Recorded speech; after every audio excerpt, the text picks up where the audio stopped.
of you can stand along this side as well if that's more comfortable. All right, welcome to the Petty Officers' Quarters. So this is where the higher-ranked enlisted sailors would sleep, the non-commissioned officers. So there would normally be more bunk beds along this wall as well, where you guys are standing. So it would have been even more cramped. Where I am standing is where the original level of the floor was. So you can imagine being my height fairly comfortable, but if you were like the German captain who was over 6 feet tall, not so comfortable on board. You may have noticed the giant hole in the side of the boat. That was obviously not here. The submarine would not look that we're here, but you would normally enter through a hatch on the top of the boat and climb down a ladder, which we will see. That hatch is much like the one behind both of you, and if you look through that hatch, that is the forward torpedo room. So that is where the enlisted sailors, the lower ranked sailors, would sleep. And so there was a lot of downtime on board. So you could go weeks or months without actually seeing a merchant ship, which is why the U-505 was out at sea to look for supply ships. So with that downtime, you would listen to music, play some cards, kind of hang out. And one of the records found on board was French dance hall music, which we're about to hear over the speakers here. So French dance hall music was actually banned in Germany. We were not allowed to listen to it in the 40s. But they were no longer in Germany, so they thought they could break the rules a little bit and play some fun music while they were out at sea. So this is what an average day would kind of sound like. And really not a whole lot to do. So the U-505 sailed for 3 years. It only sank 8 ships. But when a ship was spotted, all these moments of boredom would turn into very intense moments when a merchant ship was spotted. It would sound like this. With the dive bell,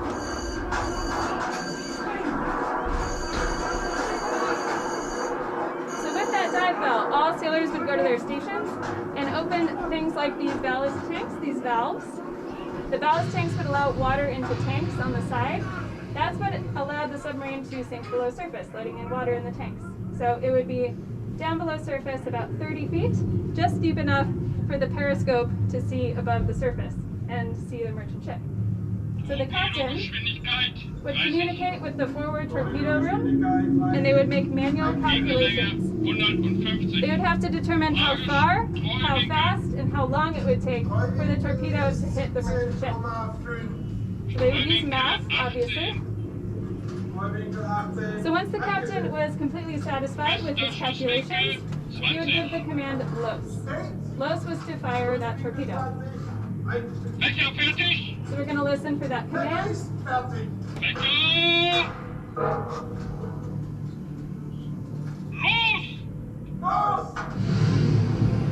Alright, so that's the sound of the torpedo firing. That ticking noise you're hearing is a stopwatch.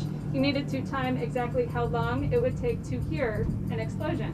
Because if you didn't hear the explosion at the right time, it meant that they missed, which could give off your location. In this case, that's what an explosion would sound like, so they knew that they hit a ship. That groaning noise you're hearing would definitely, you would definitely be able to hear it because you were again underwater, so you would be able to hear the sound of the water pressing down on the ships as they sank into the ocean. It's kind of an ominous thought to think about that you would be hearing this about 8 different times if you were on this boat. So this is an average day of what it would be like on the U-505. A not so average day was the day of capture. And so we're going to hear about that capture in the control room. So along the way, you're going to see the galley or kitchen where all of the meals were prepared. It is absolutely tiny. We're also going to see the general officers' quarters where the higher ranked sailors would sleep, as well as the sound and radio room on your left. So please take your time. And be sure to watch your head, please, as you make your way through. So imagine cooking for 59 people with this tiny kitchen. This is where the higher ranked sailors would sleep.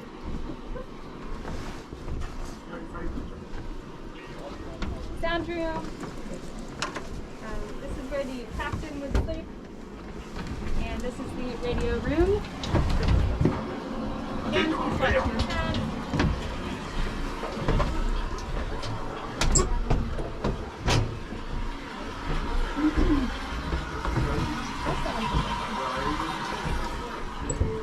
So this is the control room. This is where all movement of the boat was controlled. So I might ask you to kind of try to fill as much space as you can as more people come in. Yeah, you guys are fine. Yeah, I think we're good. So as we wait for everyone to gather, I can point out the helmsman and plainsman station. So right behind you, actually, that is the helmsman station. So that is what controlled the left and right motion of the U-505 using the rudder at the back. So you would push those two buttons to control the left and right motion. These are the plainsman stations. So these controlled the dive planes on the side of the U-505, which would rise and fall much like a plane to control the up and down motion. So now that we're all gathered, if you guys want to step in a bit more, if you can hear, I can scoot back a bit. Yeah, just come right here. It's fine. Yeah, exactly. It's all good. There you go. Yeah, it's pretty cramped. Imagine 60 people on this boat. It's crazy. So at this point in the story, it is June 4th, 1944, the day of capture. So on this day, enemy warcraft was spotted in the area, and when that happens, the captain sounds the emergency crash dive. So in an emergency, it goes a little different, and it sounded like this.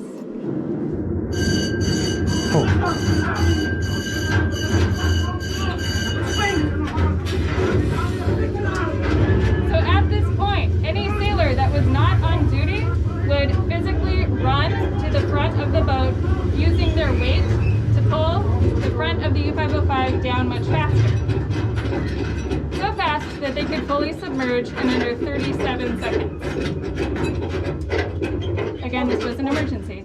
And so all power was turned off, the oxygen was turned off, and all excess noise was completely forbidden.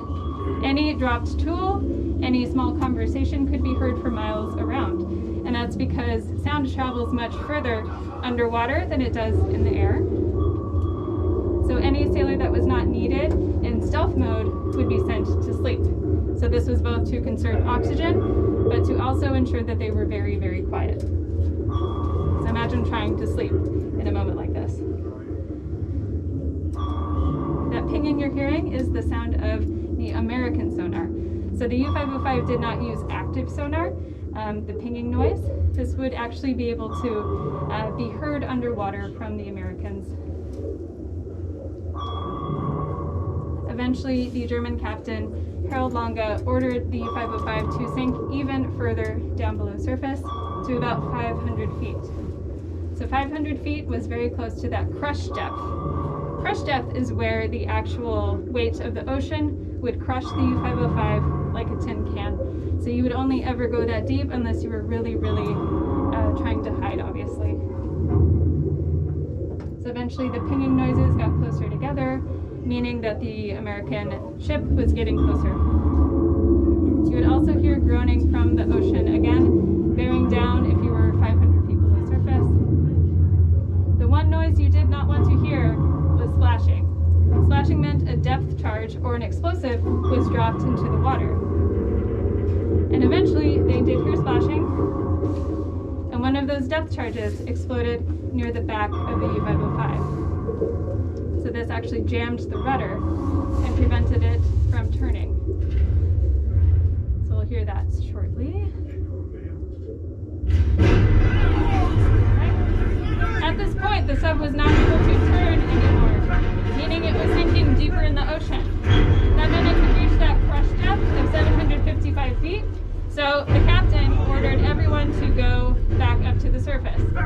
He had grown very close to his sailors at this point, and he did not want them to go down with the ship, even though that was the order at the time, to go down with the technology and all the top secret information on this boat.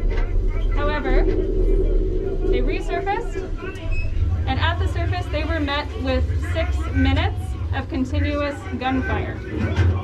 The Americans had found the submarine. And so you could hear planes going over, there were ships surrounding the U-505. They had been spotted, obviously. The simulated gunfire is happening.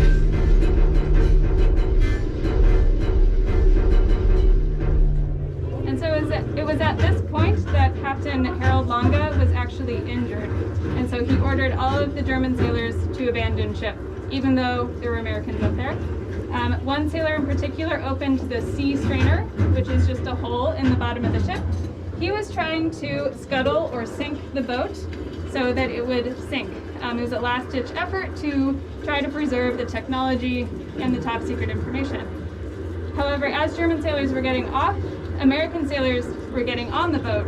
They wanted to find that top secret information, the Enigma code machine, any technology on board. It was very technologically advanced for the time. So imagine what it would be like getting on a submarine where you don't speak the language, it could sink at any moment, and you're trying to find as much information as you could before it potentially sinks.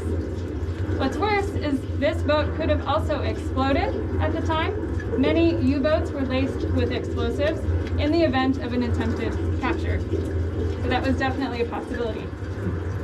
One sailor in particular found the sea strainer where it had been opened. He was familiar with submarines. His name was Zenon Lukosius. He closed it up and prevented the submarine from taking on any water. So they were able to keep it from sinking, but one problem remained, and that was the rudder at the back of the ship. And so if they wanted to tow the U-505, they would have to unjam the rudder. So we're going to talk about that portion of the story at the back in the electric motor room. So, one moment. We'll follow this path, please. And along the way, you will also see the sea strainer on your left right here. This was what was open. So please point it out to those behind you.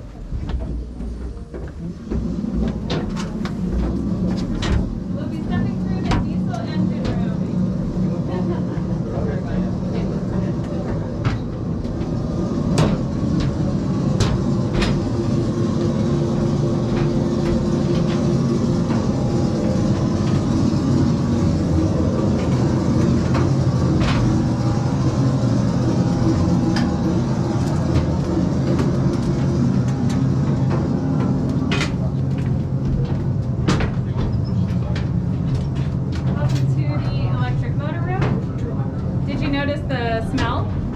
Yeah, diesel? Diesel, yes. Yeah, there is still original diesel fuel in the engines. Yeah, fun fact, it was a hybrid. So it had diesel engines while they were at the surface, and these electric engines. Alright, so at this point, the U-505 was fully captured by Americans. As I mentioned, one problem remained, and that was the rudder. But it was behind this hatch, and the hatch was closed. So it could mean a number of things. It could mean that it was flooding back here. So if they opened it, they could fully compromise the entire thing and flood the submarine and cause it to sink. It could also mean, as I mentioned before, there could be explosives back here, which would also sink the submarine. It could mean that there were more German sailors behind this door. And many different possibilities could be behind here, but Captain Daniel Gallery felt that it would be worth a shot to open this hatch and take all the risks necessary so that they could actually tow the boat. So he opens the hatch regardless, and he sees exactly what everyone is seeing here today. There's absolutely nothing wrong. It wasn't flooding, there were no explosives, there were no sailors, so they were able to access that manual wheel at the back so that they could unjam the rudder. It was jammed due to the electrical malfunction, so they were able to manually turn it. So I'm going to continue the story at the bottom of the stairs, but you all are welcome to take a peek into the aft torpedo room. Please do not climb inside, but I will meet you at the bottom of the stairs. Excuse me. Thank you.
I can't go. It's okay. Oh, Yeah, okay. that's all right.